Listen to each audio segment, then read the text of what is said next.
diagnosed in September of last year. He was 3 years old, and he just started the maintenance phase of treatment, which is the last phase, and it's the least intense, thank goodness. So he's starting to come around. He's starting to act like a little boy again, wanting to play outside, play inside, giggling. Just, we've got our boy back. He's looking at me right now.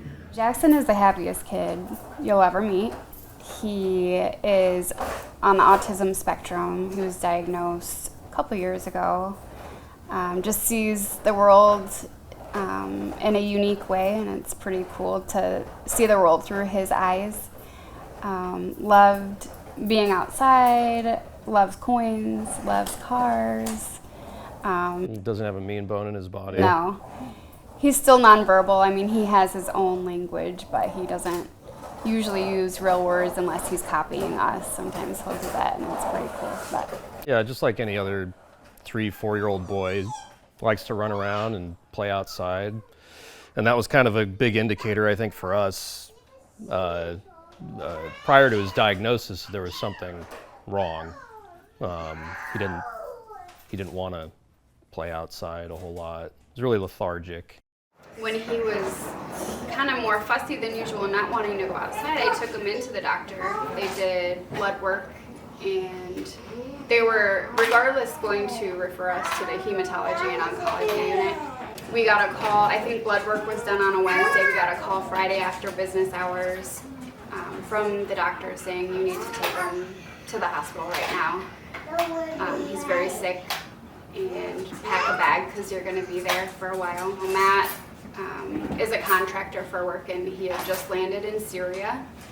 Every now and then you'd hear maybe leukemia, and so at one point I just said, are we calling this leukemia? Is that what it is? And they said yes. So I FaceTimed Matt in Syria and had to tell him the news, and we just cried.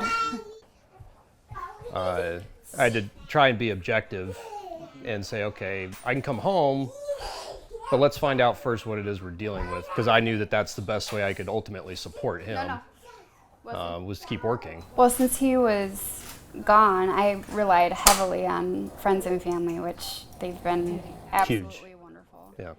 But our 8-year-old, I think, has especially struggled.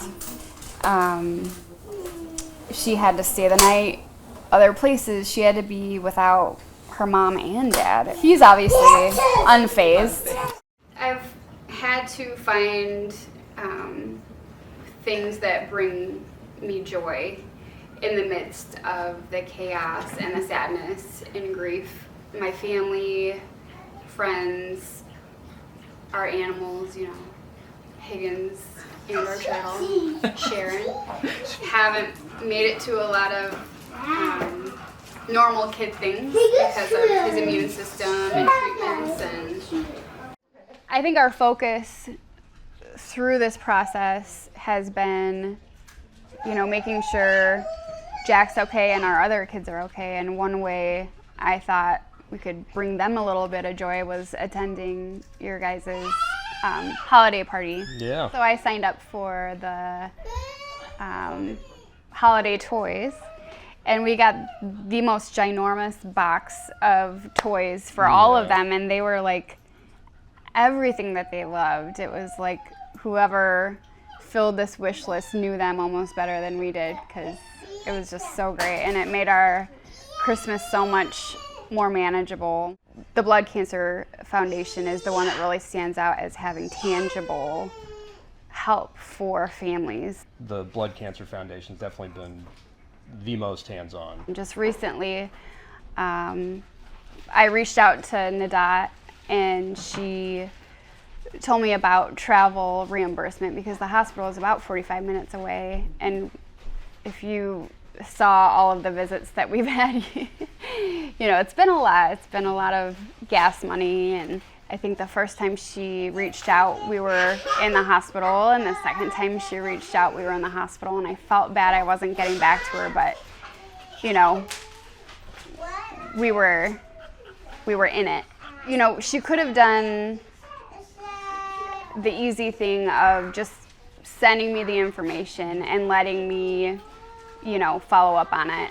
As a social worker, you're always wanting to, empower people to look into things on their own and ask for help. But as I've said before, you can't empower someone who's drowning. And so for that, I'm extremely grateful that she continued to follow up. She didn't give up. She was just amazing.